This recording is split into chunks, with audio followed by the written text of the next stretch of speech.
You know that feeling when you read a poem and it just hits you, like a real jolt of emotion, but you can't quite explain why? Well, today, we're going to pull back the curtain and see exactly how poets use words to build a feeling piece by piece. It all kicks off with these two lines right here. My soul is awakened, my spirit is soaring. Wow.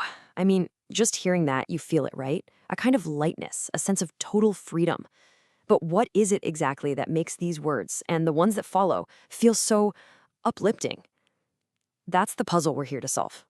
All right, to really get to the bottom of this, we've got to look at the raw material, the poem itself. Let's think of it as our treasure map.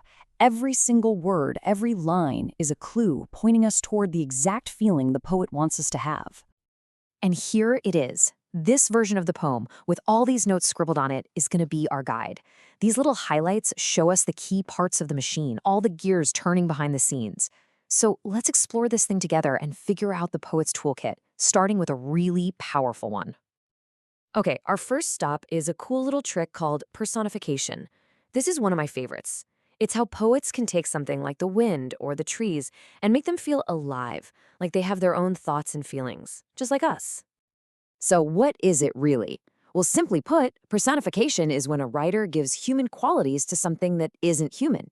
An object, an idea, it can suddenly walk, talk, feel, or in the case of our poem, it can even dance. Let's see how it works. Take a look at this line right here. The dead leaves, beneath them, are merrily dancing. Now, obviously, leaves can't actually dance, but by using the words merrily dancing, the poet completely changes the mood. It's not about decay anymore, it's a happy, energetic celebration. And bam, the poet does it again. Check out this line, how its proud waves are dashing. Waves can't feel pride, right?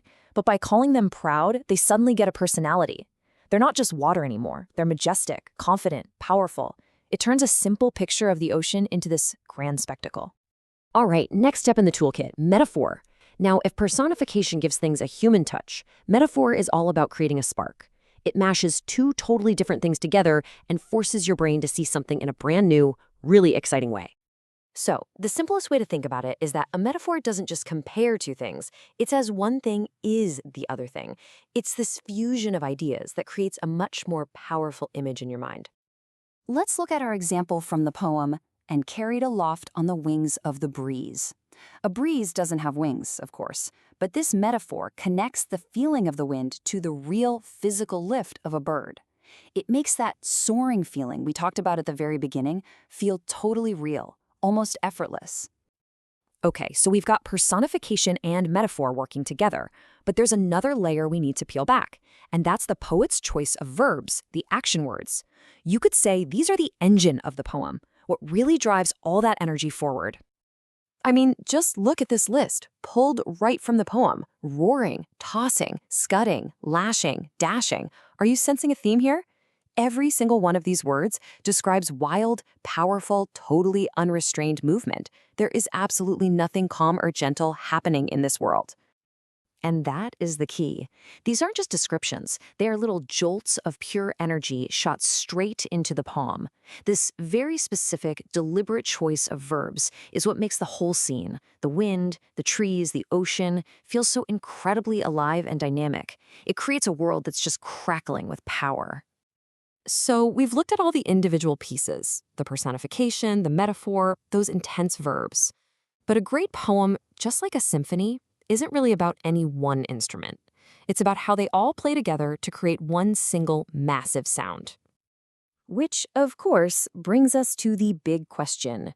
What's the final result?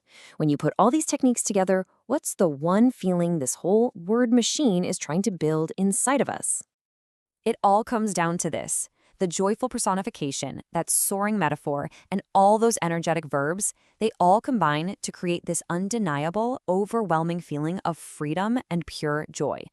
Every single choice the poet made was designed to get you right here, to make your own spirit feel wakened and ready to soar. And so we're back where we started, looking at the poem, but now we're seeing it with new eyes. Knowing how the magic trick works doesn't make it any less magical, does it? If anything, it makes you appreciate the incredible skill of the artist even more. So next time a poem really gets to you, just ask yourself, okay, what tools are they using? You might be amazed at what you find.